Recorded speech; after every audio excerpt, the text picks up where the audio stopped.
دا د پکتیا ولایت په لرې پرته جانخیل ولسوالۍ کې هغه روغتون دی چې په تیر جمهوري نظام کې د رغونې چارې پیل شوې وي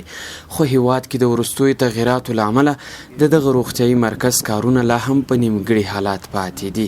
د سیمې د اوسیدونکو په وینا اوس مهال په روغتیا برخه کې خلک له ګڼو ستونزو سره مخ دي او غوښتنه کوي چې د دغه مرکز پاتې چارې دې له ځنډه پرته بشپړي او ګټې اخیستنې ته دې وسپارل شي.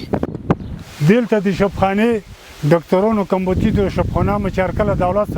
کدا ایجاد کې کور په لګیاو امرونه او شبخانه په سکوت اوس پوتې دو بیا چې عمل نه پکړای ماری چې دلته ز بیا یا د مو کوماله بیا یا د جانخیل ولسوالۍ بیا هغه مصارف د پیسو واسطه لرو. دا خو موږ د غوښتنه خامخا لرو چې موږ ته د شبخانه جوړ شي کمپلیټ شي ډاکټرون وي دوا وي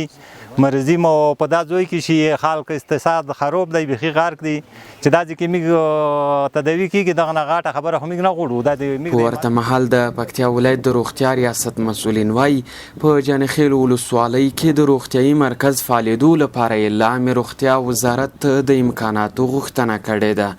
ولایتي مسؤلین هم د دغې ولسوالۍ اوسیدونکو ته په روغتیا برخه کې د لا زیاتې پاملرنې ډاډ ورکوي.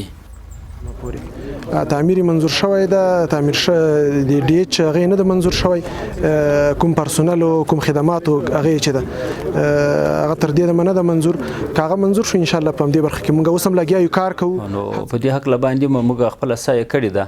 د دې سایه لپاره موږ سره خبره کړو یغه ته یو امبولانس مر کړی ده او ان شاء الله دیغه په څومره پیغې کې د هغې په پلان ګزاري کې کمی ده انشاءالله په هغې باندې موږ لګیا او د موسساتو سره هم خبرې کوو د خپل امکان. د پکتیا ولایت روغتیایي مسؤلین د دغه ولایت ټولو روغتیایي مرکزونو ته د کافي امکاناتو د ورکړې خبره کوي خو لا هم د ځینو لرې پرتو ولسوالیو اوسیدونکي په یادو مرکزونو کې د مسلکي ډاکټرانو او درملو له کموالي شکایت کوي.